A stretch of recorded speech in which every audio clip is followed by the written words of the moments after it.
अब चाहिँ बाटो ठुलो छ उहाँ एउटा बदेल रहेछ बदेलहरू यसरी चल्छ यहाँनिर चाहिँ हाम्रो भन्ने सिन्धुपाल्चोकतिर चाहिँ तिनचोटिको बाटो हो यो ठिक लगाएर के भयो खेपा हेलो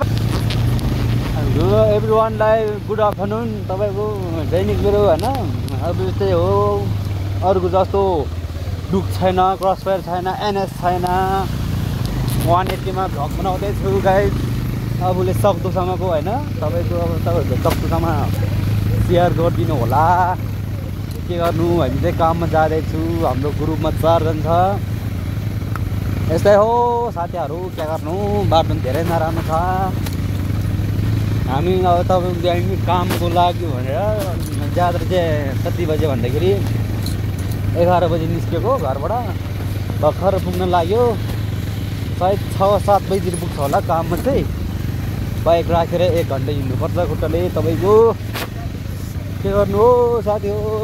साथ सपोर्ट दिनु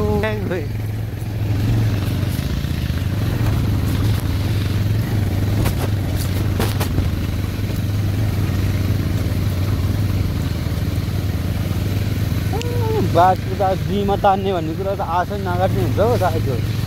पुरा एकमा हान्नुपर्छ यार डङ डङ डङ डङ डङ डङ डङ डङ डङ डङ धुवाई निस्किने बेला हान्नुपर्छ